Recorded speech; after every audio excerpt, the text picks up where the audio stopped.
ఇవి నిజమైనటువంటి వాగ్దానాలు కావు. నిజమైన వాగ్దానము సృష్టికర్త ఇచ్చినటువంటి వాగ్దానం ఒకటి ఉంది. దానిని పొందుకునే అర్హత క్రైస్తవులైన వారికి ఎంతమందికి ఉంది? మహాప్రేమ కలిగిన తండ్రి, పరిశుద్ధుడా, జీవము కలిగిన తండ్రి, జీవాధిపతి, మీకు వందనాలు, స్తోత్రాలు తెలియజేసుకుంటున్నాం. ఇదిగో ప్రభువా, ఇప్పటి వరకు పాటల ద్వారా మిమ్మల్ని మహిమపరిచాం.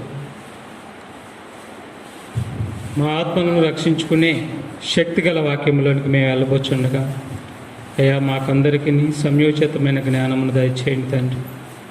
మిమ్మల్ని అర్థం చేసుకునే మనసును దయచేయండి. సత్యమును గ్రహించినట్లు కృప చూపించండి తండ్రి. సత్యము అన్నది బహు దూరంగాను ఎంతో లోతుగా ఉన్నది అని మీరు సెలవిస్తున్నారు. దానిని కనుగొనివారు ఎవరు అని మీరు ప్రశ్నిస్తున్నారు. దాన్ని కనుగొనివారు కొందరేనని మీరు చెబుతున్నారు. కనుక సత్యం ఎలా ఉండిద్ది అనేది మీ బిడ్డలు విని గ్రహించే మనసుని దయచేయండి తండ్రి. చెబుతున్న నాకు సంయోచితమైన జ్ఞానమును మీ బిడ్డలు వినుచుండగా అర్థం చేసుకునే మనసును అనుగ్రహించమని మీ ప్రియ కుమారుడు, మా రక్షకుడునైన యేసుక్రీస్తు వారి శక్తి కలిగిన నామంలో ప్రార్థిస్తున్నాను తండ్రి. ఆమేన్, ఆమేన్. అనేది ఈరోజు మనం నిజమైన వాగ్దానము పొందుకోగలమా అనేది మనం ఈరోజు తెలుసుకున్నాం. ఆ నిజమైన వాగ్దానం ఏంటి అనేది మనం తెలుసుకున్నామండి. చూడండి ప్రేమ దేవుడి బిడ్డలారా, యేసుక్రీస్తు వారు ఈ లోకానికి వచ్చినప్పుడు, జాగ్రత్తగా వినండి, యేసుక్రీస్తు వారు ఈ లోకానికి వచ్చినప్పుడు ఏమిస్తానికి వచ్చాడు? నువ్వు కొద్దిగా తెలుసుకున్నావు కాదు, నేను నిన్ను అడగలేదుగా, నీ పేరైతే అడగలేదుగా. నేను ఎవరిని అడుగుతాను వాళ్ళే చెప్పండి. కాబట్టి యేసుక్రీస్తు వారు ఈ లోకానికి ఎందుకు వచ్చాడు? ఈ లోకానికి ఏమిస్తానికి వచ్చాడు అని అంటే, నశించిన దానిని, అంటే మనిషి హృదయంలో, మనిషిలో ఆత్మ అనేది ఒకటి ఉంది. ఈ ఆత్మ నశించి నరకానికి పోతుంటే, ఈ నశించిపోతున్న నరకానికి పోతున్నటువంటి ఈ యొక్క ఆత్మని వెతికి రక్షించడానికి యేసుక్రీస్తు లోకరక్షకుడిగా వచ్చాడు. వచ్చి ప్రపంచంలో ఉన్నటువంటి ప్రతి ఆత్మ నశించిపోతుంది.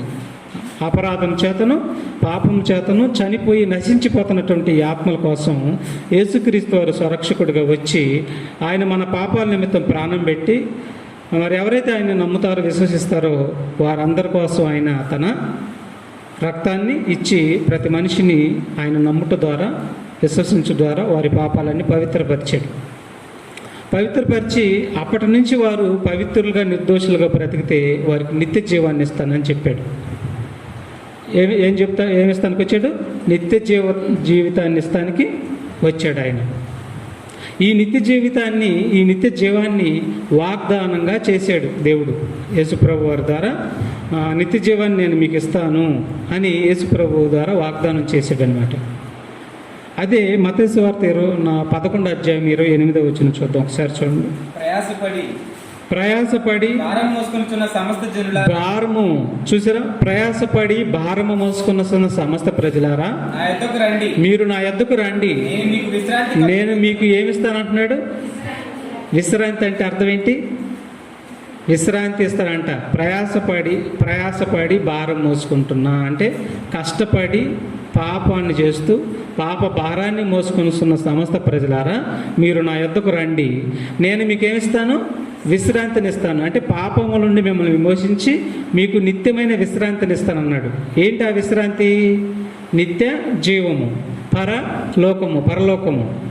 నిత్య జీవం అనే విశ్రాంతి నేను మీకు ఇస్తాను అని భారం మోసుకొనిస్తున్న ప్రజలారా, సమస్త ప్రజలారా మీరు నా యొద్దకు రండి, నేను మీకు నిత్య జీవాన్ని ఇస్తాను, విశ్రాంతిని ఇస్తానని చెప్పి పిలిచాడు. అంటే ఏమి ఇస్తానికి పిలిచాడు? ప్రపంచాన్ని విశ్రాంతి ఇవ్వటానికి, నిత్యమైన విశ్రాంతి ఇవ్వటానికి పిలిచాడు. ఈ విశ్రాంతిని వాగ్దానం చేశాడు. ఈ విశ్రాంతిని ఇవ్వటానికి యేసుక్రీస్తుని పంపించి నా యొద్దకు వచ్చి వారికి నిజమైన విశ్రాంతిని ఇస్తాను, నిజమైన నిత్య జీవాన్ని ఇస్తానని వాగ్దానం చేశాడు. ఈ నిజమైన విశ్రాంతికి వెళ్ళాలి అంటే, నిత్య జీవానికి వెళ్ళాలంటే వారిలో పాపం ఉండకూడదని ఆయన రక్తం ఇచ్చి ప్రతి మనిషిని పవిత్రపరిచి నిర్దోషులుగా ఉంచి ఆయన దగ్గరికి వెళ్ళాలని ప్రతి మనిషి నిమిత్తం తన రక్తాన్ని ఇచ్చాడండి. అంటే యేసుక్రీస్తు వారు లోకరక్షకుడికి ఎందుకు వచ్చాడంటే నిత్య జీవము ఇవ్వటానికి వచ్చాడు, పరలోకాన్ని వాగ్దానం చేయటానికి వచ్చాడు. యాకోబు పత్రికలో చూడండి, యాకోబు పత్రిక 2:5 వచనం, యాకోబు పత్రిక 2వ అధ్యాయం 5వ వచనం.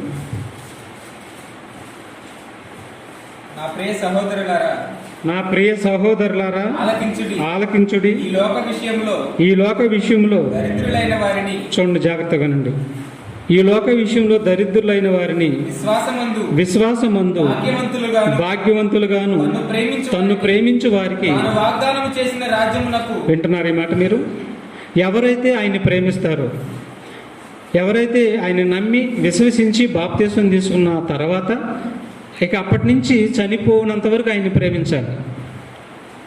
ఎవరైతే తను ప్రేమిస్తారో, ప్రేమించిన వారికి తాను వాగ్దానం చేసిన రాజ్యమునకు వారసులుగాను ఉండుటకు దేవుడు ఏర్పరచుకుని లేదా? చూసారా, దేవుడు దేనికి ఏర్పరచుకున్నాడు? తాను వాగ్దానం చేసినటువంటి రాజ్యానికి వారసులు అవటానికి దేవుడు ఏర్పాటు చేసుకున్నాడంట. ఏ వాగ్దానం చేశాడు? మనకి నిత్య జీవాన్ని మనకి వాగ్దానం చేశాడు. ఈ వాగ్దానము పొందుకోవటానికి ఆయన రక్తం ఇచ్చి ప్రతి వంశంలోనూ బూది గంతముల వరకు ఉన్నటువంటి ప్రజలలో ఎవరైతే ఆయన్ని విశ్వసిస్తారో, నమ్ముతారో వారందరినీ ఆయన ఏర్పరచుకున్నాడు. ఎందుకు ఏర్పరచుకున్నాడంటే ఇదిగో ఈ వాగ్దానం ఇవ్వటానికి, ఈ వాగ్దానాన్ని పొందుకోవటానికి, ఈ నిత్య జీవాన్ని పొందుకోవటానికి అందరినీ తన యొద్దకు పిలిచాడండి. అందరినీ పిలిచిన వారందరూ ఆయన్ని ప్రేమించాలంట. ఆయన్ని ప్రేమించడం అంటే అర్థం ఏంటి? యోహాను సువార్త 14వ అధ్యాయం 15 వచనం చూడండి. ఆయన్ని ప్రేమించడం అంటే అర్థం ఏంటి? తను ప్రేమించిన వారికి తాను వాగ్దానం చేసిన రాజ్యమునకు వారసులుగాను ఉండుటకు దేవుడు ఏర్పరచుకొని అన్నాడు. ఎందుకు ఆయన్ని ప్రేమించడం అంటే అర్థం ఏంటి? చూడండి ఇక్కడ, మీరు నన్ను ప్రేమించిన ఎడల నా ఆజ్ఞలను గైకొందురు. ఏమన్నాడు? మీరు నన్ను ప్రేమించిన ఎడల అంటే నేనంటే మీకు ఇష్టపడితే, మీరు నన్ను ఇష్టపడి మీరు నా మాటలు అంగీకరిస్తే, మీరు నన్ను నమ్మితే మీరేం చేయాలంటే ఏం చేయాలి? మీరు నా ఆజ్ఞలను గైకొనాలి. అలా ఎవరైతే నా ఆజ్ఞలు గైకొని భూమి మీద మాలిన్యం ఉంది. భూమి మీద ఏముంది? మాలిన్యం. ఈ మాలిన్యం నుండి బాప్తిసం ద్వారా విమోచించి మనల్ని పిలుచుకున్నాడు, తన దగ్గరికి పిలుచుకున్నటువంటి మనం ఆయన్ని ప్రేమించాలి. అంటే ఆయన ఆజ్ఞలను గైకొనాలి. ఆయన ఆజ్ఞలను చనిపోయినంత వరకు ఆయన ఆజ్ఞలు గైకొని ఆయన మనకు వాగ్దానం చేసినటువంటి నిత్య జీవం అనేటువంటి పరలోకానికి మనం వెళ్ళాలండి. ఏమండి, ఇది స్థిరమైనదా కాదా చెప్పండి? ఇది ఉన్నతమైన వాగ్దానమా కాదా? 60-70 సంవత్సరాల్లో మనం పొందుకునే వాగ్దానాలు నిస్థిరంగా ఉంటాయా? మనకు పరలోకానికి ఇస్తాయా? లేదు. ఇది పొందుకోకపోతే నువ్వు 60-70 సంవత్సరాల్లో ఎన్ని తీసుకున్నా వేస్ట్. ఇది పొందుకోవాలంటే నువ్వు దేవుని ప్రేమించాలి. దేవుని ప్రేమించడం అంటే అర్థం ఏంటి? దేవుని ఆజ్ఞలను గైకొనాలి. నిన్ను వల్ల నీ పొరుగు వారిని ప్రేమించాలి. నీ శత్రువుని, మనం అనుకుంటున్నాం కదా, ప్రతి వారం కూడా చెప్పుకుంటాం, నీ శత్రువుని క్షమించు, నీ శత్రువు ఆకలి కొనిస్తే భోజనం పెట్టు, నిన్ను కుడి చెంప మీద కొడితే ఎడం చెంప చూపించు. ఈ విధంగా ఎన్ని మాటలైతే దేవుడు ఆయన ఒక గ్రంథంలో రాయించాడో వీటన్నిటిని నువ్వు పాటించు. వీటన్నిటిని సాత్వికుడిగా ఉండు, దీన మనసుగా ఉండు, కనికరం కలిగి ఉండు, జాలి కలిగి ఉండు, దయ కలిగి ఉండు. ఈ లోకంలో ఉన్న వాటన్నిటినీ విసర్జించు అని అంటున్నాడు. విసర్జించు, నా కోసం నేను ఆజ్ఞలన్నిటి నువ్వు నెరవేర్చిన నాడు నువ్వు నన్ను ప్రేమించిన వాడు అవుతావు. అప్పుడు నీకు నిత్య జీవాన్ని నేను వాగ్దానం చేస్తున్నాను, అందుకే నేను నిన్ను పిలిచాను అన్నాడండి. దీన్ని పొందుకోవాలంటే అందరి వల్ల కాదని యేసుప్రభు చెప్పేశాడు. పొందుకోవాలంటే తగ్గించుకోవాలి, పొందుకోవాలంటే భూమి మీద ఆయన చిత్తం జరిగించాలి, పొందుకోవాలంటే యేసుప్రభుని నీలో చూపించాలి. సకల దుష్టత్వము, దుర్మార్గత సమస్తాన్ని విడిచిపెట్టి పవిత్రులుగా, నిర్దోషులుగా మనం ఈ భూమి మీద ఉండి ఆయన కోసం బ్రతికితేనే ఈ వాగ్దానాన్ని మనం పొందుకుంటాం. కాబట్టి ఆయన ప్రేమించిన మనం అందరం కూడా ఆయన వాగ్దానము పొందుకోవాలంటే ఆయన ఆజ్ఞలను మనం గైకొనాలండి. మత్తయి సువార్త 28వ అధ్యాయం కూడా చెప్తున్నట్టు చూడండి. మత్తయి సువార్త 28:19 వచ్చింది చూడండి. కాబట్టి మీరు వెళ్ళి సమస్త జనులను శిష్యులుగా చేయండి. కాబట్టి మీరు వెళ్ళి సమస్త జనులను శిష్యులుగా చేయండి. తండ్రి యొక్కయు చూడండి, సమస్త జనులు ఎలా చేయాలంట? శిష్యులుగా చేయండి అని అంటున్నాడు. తండ్రి యొక్కయు కుమారుని యొక్కయు పరిశుద్ధాత్మ యొక్కయు నామములోనికి వారికి బాప్తిస్మం ఇచ్చుచు. చూడండి, తండ్రి యొక్కయు కుమారుని యొక్కయు పరిశుద్ధాత్మ నామంలోనికి వారికి బాప్తిస్మం ఇచ్చుచు నేను మీకు ఏ సంగతులను ఆజ్ఞాపించుతున్నా వాటన్నిటిని గైకొనవలనని వారికి బోధించుడి. చూసారా, నేను ఇచ్చినటువంటి ఆజ్ఞలన్నిటినీ వారు గైకొనవలనని వారికి బోధించుడి అని అంటున్నాడండి. అంటే బాప్తిసం తీసుకున్న వారందరూ కూడా, తండ్రి యొక్కయు కుమారుని యొక్కయు పరిశుద్ధాత్మలో బాప్తిసం తీసుకున్న వారందరూ కూడా యేసుక్రీస్తు వారు ఏ ఆజ్ఞలైతేనే పాటించమని చెప్పాడో వాటన్నిటినీ ఖచ్చితంగా గైకొనాలి అని అంటున్నాడు. అలా గైకొనటమే దేవుడిని ప్రేమించటం. ఇలా దేవుడిని ప్రేమించిన వారే దేవుడు వాగ్దానం చేసినటువంటి ఆ పరలోకానికి వెళ్తారు. అలా ప్రేమించిన వారు వెళ్ళలేరు. చూడండి, తదుపరి తిమోతి పత్రిక చూడండి. 1 తిమోతి పత్రిక 4వ అధ్యాయము 8వ వచనం కూడా చూద్దామండి. 8వ వచనం, శరీర సంబంధమైన సాధకము కొంచెం మట్టికే ప్రయోజనకరము. చూసారా, శరీర సంబంధమైనటువంటి సాధకము కొంచెం మట్టికే ప్రయోజనకరము, కానీ దైవభక్తి ఇప్పటి జీవము విషయంలోనూ. చూడండి, దైవభక్తి అంట ఏ జీవ విషయంలో ప్రయోజనకరమైందో చెబుతున్నాడు. చూడండి, జాగ్రత్తగా వినాలి. ఇప్పటి జీవం విషయంలోను రాబో జీవం విషయంలోను వాగ్దానంతో కూడినదైనందున అది అన్ని విషయములలో ప్రయోజనకరమగును. చూసారా, భక్తి రాబో కాలానికి ప్రయోజనకరముగా ఉండాలి అని అంటున్నాడు. భక్తి రాబో జీవితానికి భక్తి అయి ఉండాలి. రాబో జీవితానికి నువ్వు భక్తి కలిగి ఉండాలి. అది పొందుకోవటానికి నువ్వు భక్తి కలిగి ఉండాలని చెప్తున్నాడు. అలా నువ్వు రాబో జీవితం కోసం నువ్వు భక్తి కలిగి ఉంటే ఇహ సంబంధమైనటువంటిది దేవుడు నీకు అనుగ్రహిస్తాడు, నిన్ను వదిలిపోడు అంటున్నాడు. కాబట్టి భక్తి అనేది రాబో జీవితానికి సంబంధించినది అంటున్నాడండి. ఆ జీవితానికి సంబంధించింది. దానికోసం మీరు భయభక్తులు కలిగి ఉండండి దేవుడి దగ్గర. అది సంపాదించుకోవడం కోసమే భయభక్తులు కలిగి ఉండండి అని అంటున్నాడు. భయభక్తులు అంటే అర్థం ఏంటి? ఈ లోక మాలిన్యమును తమకు అంటకుండా ఉండటమే భయభక్తులు. యాకోబు పత్రిక 1వ అధ్యాయం 27వ వచనంలో ఉండిద్ది అన్నమాట. తదుపరి ఇంకో మాట కూడా చూద్దాం. 1 యోహాను పత్రిక 2:25 చూడండి. అలాగే ఎవరైతే ఆయన యొక్క ఆజ్ఞలను గైకుంటారో, ఆయన యొక్క చిత్తాన్ని నెరవేరుస్తారో వారందరికీ ఆయన ఏం వాగ్దానం చేశాను అంటున్నాడు. చూడండి మరొక మాట, నిత్య జీవము అనుగ్రహించునన్నది ఆయన తానే మనకు చేసిన వాగ్దానము. ఏ వాగ్దానం చేశాడమ్మా? నిత్య జీవము అనుగ్రహిస్తాను అనినది దేవుడు తానే మనకు చేసినటువంటి వాగ్దానము. ఇది ఎంత మంచి వాగ్దానం అండి! ఎంత విలువైన వాగ్దానం, ఎంత ఉన్నతమైన వాగ్దానం! ఈ ప్రపంచంలో ఎవరైనా ఈ వాగ్దానాన్ని మనకిస్తారా? నిత్య జీవము అనుగ్రహించునన్నది ఆయనే మనకు చేసినటువంటి వాగ్దానము. ఈ వాగ్దానం పొందుకునేది ఎప్పుడు? బ్రతికుండగానా చనిపోయిన తర్వాత? చెప్పండి, మీరు చెప్పండి అమ్మా. ఈ వాగ్దానం ఎప్పుడు పొందుకుంటాం మనం? నిత్య జీవము అనుగ్రహించునన్నది ఆయనే మనకు చేసినటువంటి వాగ్దానం అన్నాడు. ఈ వాగ్దానం ఎప్పుడు పొందుకుంటారు? బతికున్నప్పుడా చనిపోయిన తర్వాత? ఎస్, బాగా పసిగట్టారు. చనిపోయిన తర్వాత పొందుకునేదే నిజమైన వాగ్దానం. మరి బ్రతుకున్నప్పుడు పొందుకునేది? ఆలోచించండి. బ్రతుకున్నప్పుడు పొందుకునేది అది నిజాన్ని పసిగట్టండి. ఇది నిజం. కాబట్టి నిజమైనటువంటి వాగ్దానము చనిపోయిన తర్వాత పొందుకునేది నిజమైనటువంటి స్థిరమైనటువంటి వాగ్దానం. అది మన బ్రతుకు మీద ఆధారపడింది. అది మన దేవుణ్ణి ప్రేమించటంలో ఆధారపడింది. ఈ లోకాన్ని తొక్కుకుంటూ వెళ్ళిపోవాలి. ఈ లోకంలో ఉన్న ఆశలన్నిటినీ మరి తొక్కుకుంటూ, ఈ లోకంలో ఉన్న వాటన్నిటిని జయిస్తూ వెళ్ళిపోయి ఆ వాగ్దానం పొందుకోవాలి మనం. లేకపోతే అంత ఈజీగా అది రాదు. అంత ఈజీగా రాదు. అది అది ఇవ్వటానికి యేసుక్రీస్తు వారు వచ్చాడండి.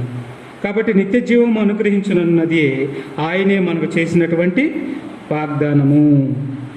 ఒకనాడు అబ్రహాం గారికి దేవుడు వాగ్దానం చేస్తాడండి. అబ్రహాం గారికి వాగ్దానం చేస్తాడు, నేను నువ్వు చూపించే దేశమునకు వెళ్ళు, అక్కడ నిన్ను విస్తరింపజేస్తాను అని చెప్పి కానాను దేశాన్ని వాగ్దానం చేస్తాడు. అబ్రహాం గారు కానాను దేశానికి వెళ్తాడు. కానాను దేశంకి వెళ్ళిన తర్వాత ఆ దేశంలో కరువు వచ్చింది, ఐగుప్తుకి వెళ్తాడు. ఇక ఐగుప్తుల నుంచి మరల కానాను దేశంకి వస్తాడు. కానాను దేశంలోకి వచ్చిన తర్వాత మరలా అక్కడ కరువు వచ్చినప్పుడు దేవుడు వారిని ఐగుప్తుకి పంపిస్తాడండి. అబ్రహాము కానాను దేశంలో నివసిస్తాడు. యాకోబు అబ్రహాం కుమారుడు ఇస్సాకు కానాను దేశంలో నివసిస్తాడు. ఇస్సాకు కుమారుడు ఎవరు? యాకోబు కానాను దేశంలో నివసిస్తాడు. యాకోబుకి పుట్టిన పిల్లలు ఎంతమంది? 12 మంది. స్త్రీతో మొదలుకొని ఆడపిల్ల పుట్టిద్ది దీనా. ఈ మొత్తం కలిపి 13 మంది. ఈ 12 మంది పురుషులు 12 గోత్రకర్తలుగా విభజించాడు. వీళ్ళు యాకోబు సంతతి, యాకోబుతో సహా ఈ 12 మంది గోత్రకర్తలు కానాను దేశంలో నివసిస్తున్నప్పుడు ఆ కరువు వచ్చింది ఆ కానాను దేశంలో. అప్పుడు ఐగుప్తుకి వెళ్ళిపోతారు. ఎక్కడికి వెళ్తారు? ఐగుప్తుకి వెళ్ళిపోతారు. ఐగుప్తుకి వెళ్ళినప్పుడు ఐగుప్తులో 430 సంవత్సరాలు ఉంటారు సుమారు, ఇంచుమించు. అబ్రహాంతో వాగ్దానం చేస్తాడు, నేను మీ సంతతి వారిని ఐగుప్తు దేశంలో 430 సంవత్సరాలు, సుమారు 400 సంవత్సరాలు బానిసలుగా వెళ్ళిపోతారు. తదుపరి నేను వారిని మహాబలముతో విడిపిస్తానని చెప్పి అబ్రహాంతో వాగ్దానం చేస్తాడండి. ఈ విధంగా అబ్రహాంతో వాగ్దానం చేసినటువంటి వాగ్దానం యాకోబు దగ్గర, యాకోబు పిల్లలు కన్న తర్వాత వాళ్ళు వెళ్ళిపోతారు. 430 సంవత్సరాలు ఐగుప్తులో ఉంటారు. ఐగుప్తులో ఉండి మరలా కానాను దేశాన్ని వాగ్దానం చేసుకోవాలి. ఆక్రమి దాన్ని వీళ్ళు పొందుకోవాలి. వాగ్దాన భూమి ఏది? కానాను దేశం. దీన్ని మరలా వీళ్ళు పొందుకోవాలి, ఐగుప్తుల నుంచి రావాలి. కాబట్టి మోషే గారిని పంపించి ఐగుప్తు దేశంలో నుంచి విడిపించుకొని తీసుకొస్తాడు. ఈ తీసుకొచ్చేటప్పుడు ఈ కానాను దేశాన్ని ఎవరికి వాగ్దానం చేశాడు? అబ్రహాంకి చేశాడు. అబ్రహాం చనిపోతాడు. తర్వాత ఇస్సాకు చనిపోతాడు. యాకోబు సంతతి వారు ఉంటారు. ఈ యాకోబుతో సహా ఐగుప్తు దేశానికి వెళ్ళేది 70 లేక 75 మంది వెళ్తారు. అక్కడికి వెళ్ళి సుమారు లక్షల మంది అవుతారు. ఇక ఆ కాలం పూర్తి అయిపోయిన తర్వాత మోషే గారిని పంపించి తీసుకొని మరలా కానాను దేశాన్ని వాగ్దానం ఇవ్వడానికి తీసుకొని వస్తాడు. ఈ వస్తున్నప్పుడు ఏం జరిగిందంటే, కానాను దేశాన్ని వాగ్దానం చేశాడు కదా దేవుడు. ఈ కానాను దేశాన్ని వాగ్దానం చేసినటువంటి దేశాన్ని పొందుకోకుండా వీళ్ళు ఆటంకపరచబడతారు. వీళ్ళు దేవుడి ఆజ్ఞను ధిక్కరిస్తారు. దేవుడు చెప్పిన మాటలను ధిక్కరించి వాగ్దాన భూమిలో అడుగుపెట్టరు. 40 సంవత్సరాలు అరణ్యంలోనే తిరుగుతారు. 40 సంవత్సరాలు అరణ్యంలో తిరిగి లక్షల మంది అరణ్యంలోనే చనిపోతారు. వాగ్దాన దేశాన్ని వాళ్ళు పొందుకోలేకపోవడానికి కారణం ఏంటంటే, వాళ్ళు ధిక్కరించారు, వాళ్ళు అతిక్రమించారు, వారు పాపం చేశారు కాబట్టి, దేవుణ్ణి ధిక్కరించారు కాబట్టి ఆ అరణ్యంలోనే 40 సంవత్సరాలు తిప్పాడండి. 40 రోజుల ప్రయాణం అంటది. ఎన్ని రోజుల ప్రయాణం అది? సుమారు 40 రోజుల ప్రయాణం, ఇంచుమించు 2 నెలలు 40 రోజుల ప్రయాణం అంటారు. అంత ప్రయాణం గలదాన్ని 40 సంవత్సరాలు ఎందుకు తిప్పించాడు తెలుసా? వాళ్ళు దేవుడిని ధిక్కరించారు, దేవుడి మీద తిరుగుబాటు చేశారు ఆనాటి ఇశ్రాయేలు. కాబట్టి 40 సంవత్సరాలు అరణ్యంలో తిప్పించి వారితో వాగ్దానం చేసిన పెద్ద తలకాయలు అందరూ కూడా ఈ 40 సంవత్సరాల్లో చనిపోతారు. అర్థమవుతుందా? ఈ 40 సంవత్సరాల్లో వాగ్దానం చేయబడినటువంటి వారందరూ కూడా చనిపోతారు. ఎందుకు చనిపోయారు? ఆ దేశాన్ని పొందుకోకుండా వారి పాపమే కారణమైంది, వారి అతిక్రమాలే కారణమైపోయాయి. మరి ఎవరు పొందుకున్నారంటే కాలేబు, యెహోషువ, వీళ్ళిద్దరే వాగ్దాన భూములు అడిగిపెట్టారు పెద్ద తలకాయల్లో. వారి పిల్లలైతే వెళ్ళారు, కానీ పెద్ద తలకాయల్లో మాత్రం 6 లక్షల మంది చనిపోయారు. అంటే భూమి మీదే ఒక దేశాన్ని వాగ్దానం చేసినప్పుడు ఆ దేశాన్ని పొందుకోవాలంటే జాగ్రత్తగా వెళ్ళాలి కదా, దేవుడి చిత్తాన్ని నెరవేరుస్తూ వెళ్ళాలి కదా. ఇశ్రాయేలీలు ఆ దేశాన్ని పొందుకోవడానికి దేవుడి చిత్తాన్ని నెరవేర్చలేకపోయారు కాబట్టి అరణ్యంలో 40 సంవత్సరాలు మరి భయంకరమైనటువంటి వ్యాధుల ద్వారా, భయంకరమైనటువంటి జబ్బుల ద్వారా, విష సర్పముల ద్వారా, మృగముల ద్వారా సర్వనాశనం అయిపోయారు వాళ్ళు. ఆ వాగ్దానాన్ని వాళ్ళు పొందుకోలేకపోయారు.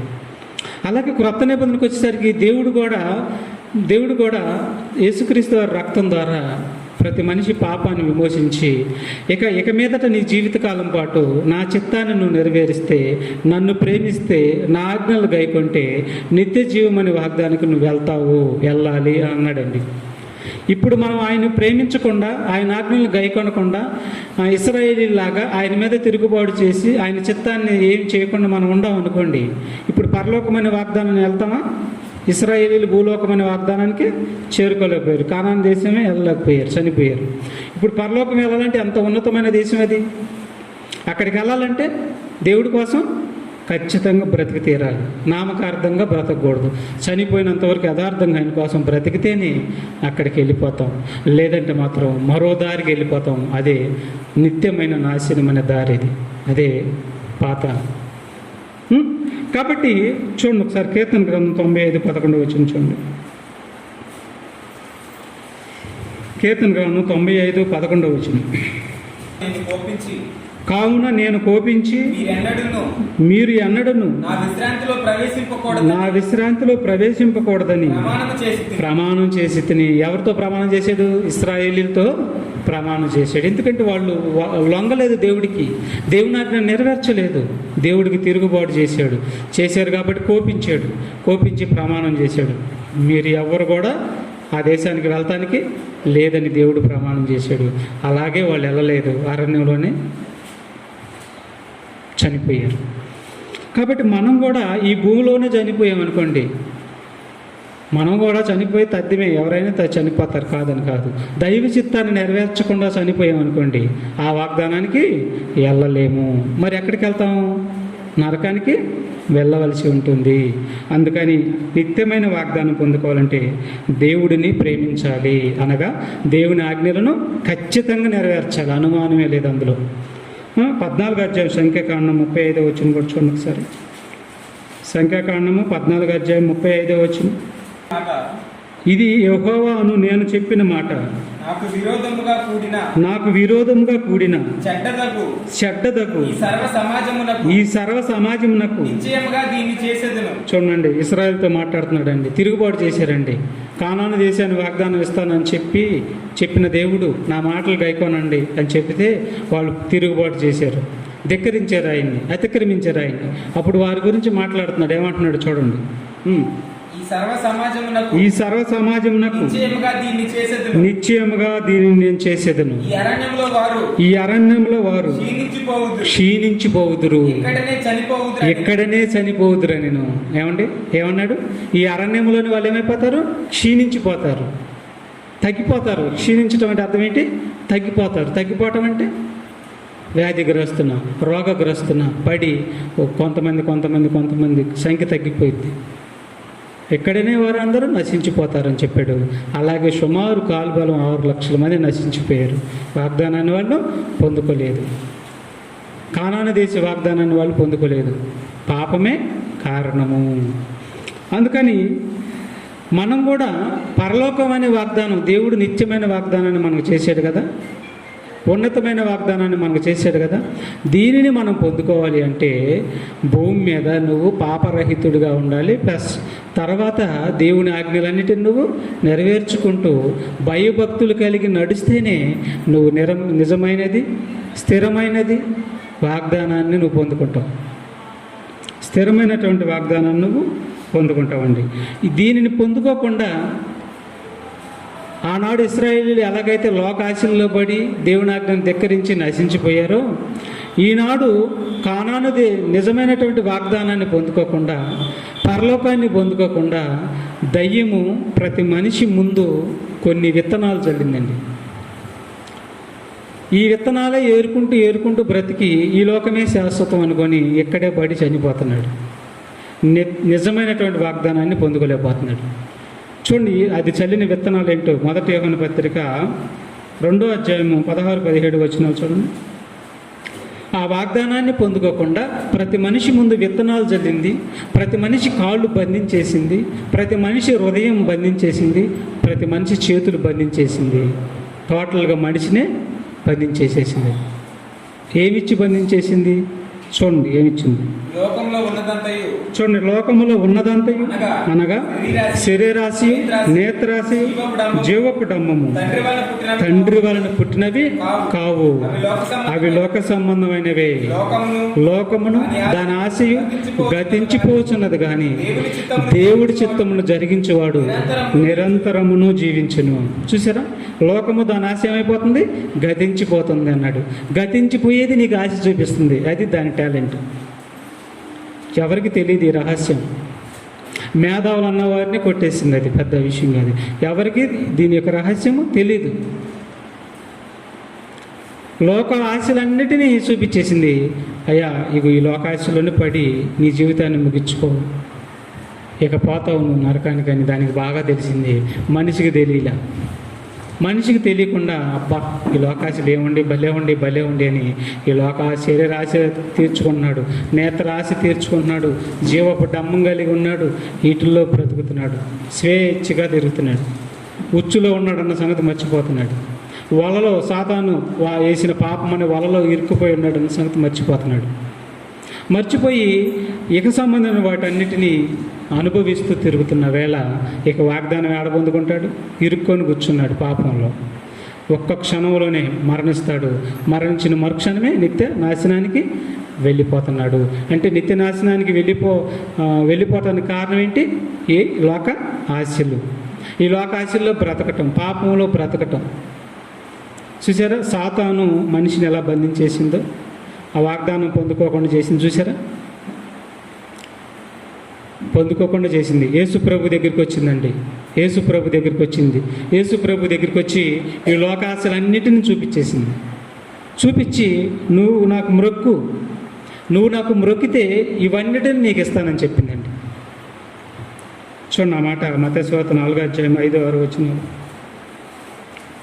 మత్తయి సువార్త 4:5-6 చూడండి త్వరగా. అంతటా అపవాది పరిశుద్ధ పట్టణమునకు ఆయనను తీసుకొని పోయి దేవాలయ శిఖరమున ఆయనను నిలవబెట్టి, నీవు దేవుని కుమారుడు అయితే క్రిందికి దుమ్ముకుము, ఆయన నిన్ను గూర్చి తన దూతలకు ఆజ్ఞాపించును. చూడండి, తన దూతలకు ఆజ్ఞాపిస్తాడంటే చూడండి. చూడండి, ఇవన్నీ నీకు ఇస్తాననే మాట చూడండి. 8వ వచనం కూడా చూడండి.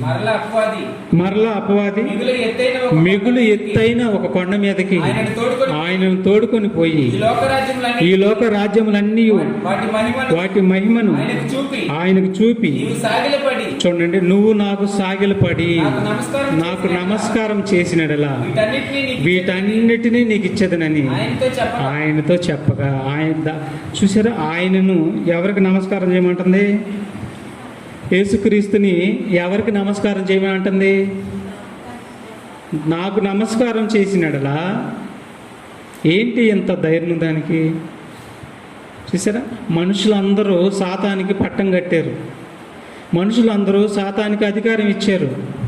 నీ పిల్లలు నా పిల్లలు నీ పిల్లలు నువ్వు అంటున్నావు కదయ్యా, ఈ పిల్లలందరూ నాకు పట్టం కట్టారు. నా చేతుల్లో ఉన్న రూపాయలు అంటోళ్ళు, నా జేబులో ఉన్న రూపాయలు అంటోళ్ళు, వీళ్ళందరూ నేను వాడుకుంటున్నాను. నా ఇష్టం వచ్చినట్టుగా వారిని చెరపట్టి వాడుకుంటున్నాను. నా ఇష్ట ప్రకారం వాళ్ళు నడుస్తారు. నీ చిత్తాన్ని ఏమాత్రం నెరవేర్చరు. నువ్వు భ్రమపడుతున్నావు అన్నట్టుగా నాకు మొక్కు నువ్వు అంటుంది, నాకు సాగిలపడు నువ్వు అంటుంది. అప్పుడు ఆయన అన్నాడు, నీ దేవుడైన దేవుడికే, నీ దేవుడైన ప్రభువుకే మొక్కవలననియు సాగిలు పడవలననియు నీకే తెలీదా నీకు అని చెప్పి దాని ఆలోచన భంగపరిచాడండి. ఇక ఆయన వదిలిపేసి వెళ్ళిపోయింది. అది చూసారా, యేసు ప్రభుగా చూపించింది లోకంలో ఉన్న ఆశలన్నీ. ఇవన్నీ నీకు ఇస్తాను నాకు మొక్కు అంది. కానీ ఈనాడు మనకు కూడా అదే, దేవుడి దగ్గరికి వెళ్ళనీయకుండా, నిత్యమైన వాగ్దానం పొందుకోకుండా ఈ ఆశలే మన ముందు పెట్టింది విత్తనాలు చల్లింది. మనిషి వాటిని తింటూ బతుకుతున్నాడు, ఈ ఆశల్లోనే బతుకుతున్నాడు. పైన వలేసేసింది. చూసారు దాని టెక్నిక్. అందుకే సాతాను తంత్రములను మీరు ఎరగని వారు కాదు అని 1వ శతాబ్దంలో పౌలు గారు అన్నాడు. ఆనాటి వారికి తెలుసు దాని తంత్రాలు. మరి ఈనాటి వారికి ఎంతమందికి తెలుసు? తెలియదు చాలామందికి. కాబట్టి చూడండి, యోహాను సువార్త 16:33 కూడా యేసుక్రీస్తు వారు దాన్ని జయించాడు. నేను లోకమును జయించాను, ఎవరైతే లోకాన్ని జయిస్తారో వారు తండ్రి కుడిపార్సన నాతో కూడా కూర్చోబెట్టుకుంటాను అంటాడు. చూడండి, యోహాను సువార్త 16:33. నా యందు మీకు సమాధానం కలుగునట్లు నా యందు మీకు సమాధానం కలిగినట్లు ఈ మాటలు మీతో చెప్పుచున్నాను. లోకములో మీకు శ్రమ కలుగును, ఆయనను ధైర్యం తెచ్చుకొనుడి, నేను లోకమును జయించి ఉన్నాను. ఎవరు? యేసుక్రీస్తు లోకమును జయించి ఉన్నాడు. మీరు కూడా లోకాన్ని జయించాలి. పరలోకం రావాలంటే, నిజమైన వాగ్దానం మీరు పొందుకోవాలంటే ఏం చేయాలి? ఈజీగా వచ్చింది అనుకుంటున్నారా? యేసుప్రభు లోకాన్ని ఏం చేశాడు? జయించాడు. మనల్ని కూడా జయించమని చెప్పాడా? చెప్పాడండి. ప్రకటన 3:21 చూడండి. ప్రకటన గ్రంథం 3:21 మనల్ని కూడా ఏమంటున్నాడు? అంత తేలిగ్గా రాదు వాగ్దానం చేసిన పరలోకం అంత తేలిగ్గా రాదు. నేను జయించి నా తండ్రితో కూడా ఆయన సింహాసనం మందు కూర్చుని ఉన్న ప్రకారం జయించు వానిని నాతో కూడా నా సింహాసనం మందు కూర్చుండనిచ్చేదను. చూసారా? నేను జయించి తండ్రి కుడిపార్సన కూర్చున్నాను అన్నాడుగా. ఆలోచించండి మీరు. నేను జయించి నా తండ్రి కుడిపార్సన నేను కూర్చున్నాను. ఎవరైతే జయిస్తారో వారిని నాతో కూడా నా తండ్రి కుడిపార్సన కూర్చున్నబెట్టుకుంటాను అన్నాడు. ఏమంటే జయించిన వారిని అన్నాడు కదా. నమ్మి బాప్తిసం పొందిన వారిని అన్నాడా? ప్రతి ఆదివారం దేవుడి వాక్యానికి వచ్చిన వారిని అన్నాడా? బాప్తిసం తీసుకుంటే చాలన్నాడా? కాదు కదా. బాప్తిసం తీసుకోవాలి, ప్రతి ఆదివారం చర్చికి రావాలి, రొట్టె ద్రాక్ష రసం తీసుకోవాలి, దేవుడి చిత్తాన్ని నెరవేర్చాలి. ఆ తర్వాత ఈ లోకంలో ఉన్న ఆశలన్నింటినీ ఏం చేయాలి? జయించాలి. అప్పుడు ఇంత ప్రాసెస్ ఉంది నీకు పరలోకం వెళ్ళాలంటే. నువ్వు నిత్య జీవాన్ని నువ్వు వాగ్దానం చేసిన నిత్య జీవాన్ని పొందుకోవాలంటే ఇంత పని ఉంది. ఊరకనే రాదు అది. ఎంత కష్టం చూసారా? ఈనాడు చాలామంది యేసు ప్రభుని నమ్మితే చాలయ్యా నేను పరలోకానికి వెళ్తాను అంటున్నారు. భ్రమ. యేసు ప్రభుని నమ్మితే నువ్వు పరలోకానికి వెళ్తావా? టిక్కెట్ తీసుకుంటే నువ్వు చీరాలు వెళ్తావా? టిక్కెట్ తీసుకుంటే నువ్వు విజయవాడ వెళ్తావా? బండి ఎక్కవా? బండి ఎక్కొద్దా నువ్వు? బండి ఎక్కకుండా నేను టిక్కెట్ తీసుకున్నానులే అమ్మయ్య కళ్ళలో విజయవాడ వెళ్ళి వచ్చాను అనుకుంటావా? కళ్ళలో విజయవాడ వస్తే నీ పని అవ్వదాడా? చూసారా? మనోళ్ళు కూడా అప్పుడప్పుడు విజయవాడ వెళ్ళొస్తాము. జయరాజ్ అన్న వాళ్ళు విజయవాడ వెళ్ళొస్తారు.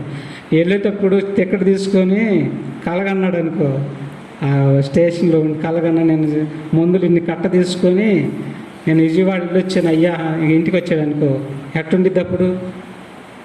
అట్టుండిద్ది. దేవుడి చిత్తం నెరవేర్చకుండా నేను పరలోకానికి వెళ్తానంటే రాదు. అందుకే యేసుప్రభు అన్నాడు, చాలామంది అనేకులు నా రాజ్యంలో ప్రవేశించజూతురు కానీ అది వారి వల్ల కాదని. ఎందుకన్నట్టు తెలుసా? యేసు ప్రభు జయించినట్లు ఈ లోకాన్ని అందరూ జయిస్తేనే వెళ్తారన్నాడు. అందుకే ఆ మాట అన్నాడు. ఎవరు జయించలేరంట. అందరినీ పడగొట్టేస్తుందంట అది సాతాను. ఏదో ఒక రూపంలో పడగొట్టేస్తుందంట. అందుకని జాగ్రత్తగా ఉండాలండి. తర్వాత ఇంకో మాట చూద్దామండి ముగించుకున్నాక. హబక్కూకు గ్రంథం 1వ అధ్యాయం 15 వచనం. హబక్కూకు 1వ అధ్యాయం 15 వచనం చూడండి. వాడు గాలము వేసి ఏమండి? వాడు గాలం వేసి, వాడంటే సాతాను. గాలం అంటే ఏంటి? పాపం, లోకాశలు. వాడు గాలం వేసి మానవులందరినీ ఏం చేస్తున్నాడు? గుచ్చి లాగి ఉన్నాడు. చూసారా? మనం చేపలు పడతానికి వెళ్తాం. వెళ్ళినప్పుడు ఆ చేపలకి అది ఉండితే గాలం ఉండిద్ది కదా. గాలానికి ముళ్ళకి ఏం తగిలిస్తాం? ఎర్ర తగిలిస్తాం. నీది అంత తెలివి చూసావా? నీ తెలివికి హ్యాట్ షాప్. సాతాను తెలివి చూపించమంటారు ఇప్పుడు. సాతాను నువ్వేమో చక్కగా ముళ్ళకి ఎర్రబెట్టేసి అలా నీళ్ళలో వేసి బొండ కట్టేసి ఏం ఎరగనట్టు సైలెంట్గా కూర్చుంటావు. ఆ చేప ఏమొచ్చింది? చక్కగా అమ్మ నాకు ఎర్ర దొరికింది, హాయిగా మేత దొరికిందని చెప్పి ఆకలితో ఉండేది కదా, టకటకటకు టక్కుమని మింగేసింది, ఆతురంగా మింగేసింది. అప్పుడు నువ్వేం చేస్తావు? టక్కుమని లాగేస్తావు. దవడకు పట్టుకున్నది చీల్చుకొని చేప బయటకు వచ్చింది. ఇది నీ టాలెంట్, నా టాలెంట్, మనిషి టాలెంట్ ఇది. ఇప్పుడు సాతాను టాలెంట్ ఏంటో తెలుసా? సాతాను కూడా ఎర్రబెట్టేసింది. ఏంటి ఎర్ర? ఇస్కరియోతు యోధాకి పెట్టిన ఎర్ర ఏంటి? 30 వెండి నాణ్యాలు చిక్కుకున్నాడు దానికి. గిలగిల దన్నుకున్నాడు. దానిలో నుంచి బయటపడలేక ఉరి పోసుకొని చనిపోయాడు. అననీయ సపీరాలకు పెట్టినటువంటి ఎరేంటి? డబ్బు. చూడగానే ఏమైపోయింది కన్ను? అమ్మో ఇన్ని డబ్బులా అని ఇన్ని పక్కకు తీసి ఇన్ని ఇచ్చేసింది.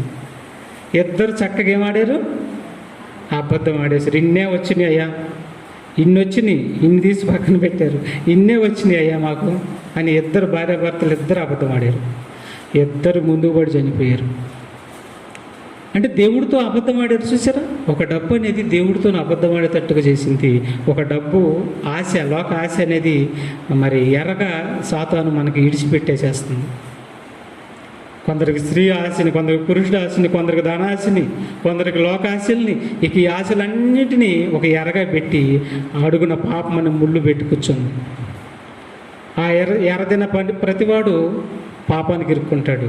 చక్కగా లాక్కొని తన వలలో వేసుకుని బిగించుకుంటుంది. చూడండి, ఆ మాట కూడా ఉంది ఇక్కడ. ఉరులు ఒగ్గి చిక్కించుకొనుచున్నాడు. వాడు తన వలతో వాటిని కూర్చుకొని సంతోషపడి గంతులు వేయుచున్నాడు. చూసారా? ఆ వలలో ఆ చేపలన్నిటిని కూర్చున్నాడంట. కమ్మగా పుష్టిగల ఆహారం దొరికిందంట అతనికి. కమ్మగా తింటున్నాడంట వాటిని. చూసారా? గంతులు వేసి ఆ వాళ్ళకి బలులు కూడా అర్పిస్తున్నాడంట. మనుషులందరినీ చిక్కుకుందంట. అందుకే బైబిల్ ఏమంటాడు తెలుసా? లేడు, ఒకటిని కూడా లేడు అన్నాడు. ఇదేంటండి, ఈనాడు చాలామంది ఉన్నారుగా, 850 కోట్ల మంది ఉన్నారుగా, మరి లేడు ఒకటిని కూడా లేడు అంటున్నాడు ఏంటి? అంటే లేడు, ఒకడను లేడు అంటే నీతిమంతుడు లేడు, ఒకడను కూడా లేడంట. అందరిని కొట్టేసింది అది. ఈ కొట్టేసిన వారిని, ఈ వలలో ఉన్నవారిని విడిపించటానికి రక్షకుడు వచ్చాడు యేసుక్రీస్తు. తక్కువ అంచనేసింది ప్రపంచం యేసుని. ఆయన ద్వారా మోక్షమే, లేకపోతే ఎవరు వెళ్ళలేరిక. తక్కువ అంచనేసింది ప్రపంచం యేసు ప్రభువుని. ఆయనే విడిపించడానికి వలలో చిక్కుకున్నావు నువ్వు. విడిపించాలంటే పవిత్రమైన రక్తం, యేసు రక్తం ప్రతి పాపం నుండి మనం ఏం చేసిద్ది? పవిత్రులుగా చేసిద్ది. అలా పవిత్రగా చేయబడిన ప్రతి వారు ఆయన ప్రేమిస్తే, ఆయన ఆజ్ఞ నెరవేరిస్తే వారు పరలోకానికి వెళ్తారు. చూసారా? ఇలాగ వెళ్ళనీయకుండా అందరినీ వలలో చిక్కించుకునండి. వలలో చిక్కించుకున్న ప్రతి వారిని యేసుక్రీస్తు వారు విడిపించాడు. అలా విడిపించబడిన తర్వాత నువ్వు కానీ ఆయన చిత్తం నెరవేర్చకుండా అదే వలలో ఉండవు అనుకో. ఆనాడు ఇశ్రాయేలీలు కానాను దేశంలో వెళ్లకుండా అరణ్యంలో చనిపోయినట్లుగా మనం కూడా నిత్యమైన వాగ్దానాన్ని పొందకుండా ఈ భూమి మీద చనిపోయి నరకానికి వెళ్ళిపోతాం. ఆ మాట అంటున్నాడు. చివరిగా చదువుకొని మనం ముగింపు ప్రార్థన చేసుకున్నాం. హెబ్రీ పత్రిక 11 అధ్యాయం 9వ వచనం. హెబ్రీ పత్రిక 11 అధ్యాయము విశ్వాసమును బట్టి 3వ అధ్యాయం చూడు. మొదటగా 3వ అధ్యాయము 11వ వచనం నుంచి.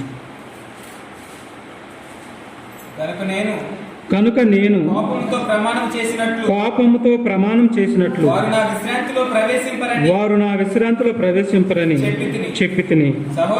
సహోదరులారా, చూడండి, ఇశ్రాయేలీలతో చెప్పాడు. ఇందాక మీకు చెప్పాను, వారు నా విశ్రాంతిలో ప్రవేశించరని, అతిక్రమించారు కాబట్టి ప్రవేశించరని చెప్పాను. అలాగే వాళ్ళు ప్రవేశించలేదు. ఇప్పుడు యేసుక్రీస్తు నమ్మిన క్రైస్తవుల గురించి చెబుతున్నాడు. చూడండి ఇప్పుడు ఏమంటున్నాడు? సహోదరులారా, జీవము గల దేవుణ్ణి విడిచిపోవునట్టి విశ్వాసము లేని. చూడండి, ఎవరైతే దేవుడిని విడిచిపెడతారో వాళ్ళకి ఏమి లేదంట? విశ్వాసం లేని దుష్ట హృదయం అంట వాళ్ళది. దుష్ట హృదయం మీలో ఎవని ఎందైనను ఒకవేళ ఉండునేమో జాగ్రత్తగా చూసుకోండి. ఎందుకంటే అందులో పడిపోతారు, నరకంలో పడిపోతారు, విశ్రాంతిలోనికి ప్రవేశించరు. అందుకని జాగ్రత్తగా చూసుకోండి అంటున్నాడు. మీరు వాక్యం వింటున్నారుగా? ప్రతి ఆదివారం వాక్యం వింటున్నారుగా? ప్రతి ఆదివారం వింటున్నారు. ఆయన శబ్దం అంటే వాక్యం వింటున్నారు కదా? విని ఎడల కోపము ఇశ్రాయేలు ఒకప్పుడు కోపము పుట్టింపున అప్పటి వలె మీ హృదయములను వాక్యం విని పాటించకుండా ఉంటే కఠినం పడిపోయింది. వాక్యం విని పాటించకుండా ఉంటే కఠిన పడిపోయింది. అందుకని ఇశ్రాయేలీలు వాక్యం విన్నారు, హృదయాన్ని ఏం పరుచుకున్నారు? కఠినపరుచుకున్నారు కాబట్టి వాగ్దాన దేశంలో అడుగు పెట్టలేదు, చనిపోయారు. ఇప్పుడు మనల్ని ఏమంటున్నాడంటే, మీరు ఆయన శబ్దం వింటున్నారు కదా, వినినప్పుడు మీ హృదయాన్ని మీరు కఠినపరుచుకోవద్దు. అంటే ఆయన ఆజ్ఞ నెరవేర్చడానికి ప్రయత్నం చేయండి, ఆయన మాట వినటానికి ప్రయత్నం చేయండి. అంతేగాని వినకుండా మీరు కఠినపరుచుకున్నారనుకో, అప్పుడు ఏం జరిగిందో తెలుసా? చదువు. కఠినపరుచుకొనకుడని ఆయన చెప్పాను కనుక పాపం వలన కలుగు భ్రమ చేత మీలో ఎవడును కఠినపరచబడకున్నట్లు నేడు అనబడు సమయం ఉండగానే ప్రతి దినమును చూడండి ఉన్నాడు. నేడు అని సమయం ఉండగానే ప్రతి దినమును ఒకనికి ఒకడు బుద్ధి చెప్పుకొనిడి. ఏలయనగా మొదట నుండి మనకున్న దృఢ విశ్వాసము. చూసారా, మీరు బ్రతుకున్నంత వరకు మీ విశ్వాసాన్ని గట్టిగా పట్టుకోవాలి. ఎన్ని బాధలు వచ్చినా, ఎన్ని కష్టాలు వచ్చినా, ఎన్ని ఇబ్బందులు వచ్చినా, అది వ్యాధి అయినా, రోగమైనా, అది మరణమైనా సరే, ఆ విశ్వాసాన్ని ఏం చేయాలి? విడిచిపెట్టకూడదు, గట్టిగా పట్టుకోవాలి. ఏంటి ఆ విశ్వాసం? ఏంటది? విశ్వాసానికి ఫలం ఏంటి? నిత్య జీవము అనుగ్రహిస్తాడు దేవుడు. అందుకే నేను దేవుడిని నమ్మాను అని నిరీక్షణ, విశ్వాసం నువ్వు తుదమట్టుకు గట్టిగా పట్టుకోవాలి అన్నాడు. గట్టిగా చేపట్టిన ఎడలని అదిగో అప్పుడే మనం క్రీస్తులు ఏమైపోతాం? పాలివారమై ఉందుము. విని కోపం పుట్టించిన వారెవరు? చూడండి, విని కోపం పుట్టించారంట, వాక్యం విన్నారంట, విని కోపం పుట్టించారంట. ఎవరు? మోషే ద్వారా నడిపింపబడి ఐగుప్తుల నుండి బయలుదేరి వచ్చిన వారే కదా. చూడండి, ఐగుప్తుల నుంచి బయలుదేరి వచ్చినటువంటి ఇశ్రాయేల్ మీదే ఆయన కోపం ఉంచాడంట. ఎందుకంటే విని కోపం పుట్టించారంట. మీరు కూడా జాగ్రత్తగా వినాలి. విని కోపం పుట్టించకూడదు, విని పాటించాలి. ఐగుప్తుల్లో నుంచి వచ్చిన వారి మీద కదా. చదువు. ఎవరి మీద 40 ఏండ్లు ఆయన కోపగించెను? పాపం చేసిన వారి మీద కదా. వారి శవములు అరణ్యంలో రాలిపోయిను. చూడండి, వారు విశ్రాంతిలో ప్రవేశించరని ఎవరిని గూర్చి ప్రమాణం చేసిన అవిధేయులయ్యారంట. ఎవరు? ఇశ్రాయేలీయులు. వాళ్ళు విశ్రాంతిలో ప్రవేశించరు అని ప్రమాణం చేశాడంట. ఎవరి గురించి చేశాడు? ఇశ్రాయేల్ గురించి, అవిధేయుల గురించి చేశాడు. ఇప్పుడు మనం అవిధేయులు అయ్యామనుకో, మనం కూడా విశ్రాంతిలో ప్రవేశించము, పోతాం నిత్య నరకానికి. అందుకని జాగ్రత్తగా ఉండాలి. కాగా అవిశ్వాసం చేతనే వారు ప్రవేశించలేకపోయారని గ్రహించుచున్నాము. చూసారా, అవిశ్వాసం చేతనే వాళ్ళు ప్రవేశించలేదంట. మనకు కూడా ఎవరిలైనా అవిశ్వాసం ఉందేమో చూసుకోవాలి. ప్రతిరోజు ఆయన్ని వెంబడించాలి, ఆయన్ని ప్రేమించాలి, ఆయన చిత్త ప్రకారం నడవాలి. అలా నడిచిన వారే ఆ విశ్రాంతిలో ప్రవేశిస్తారు.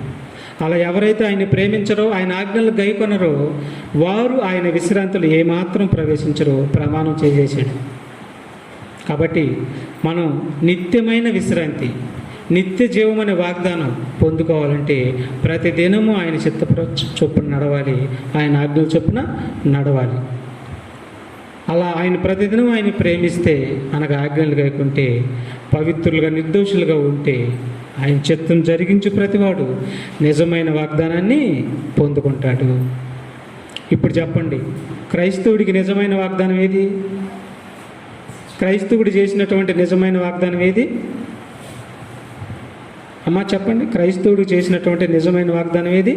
నిత్య జీవము అనునదియే క్రైస్తవుడు చేసినటువంటి వాగ్దానం.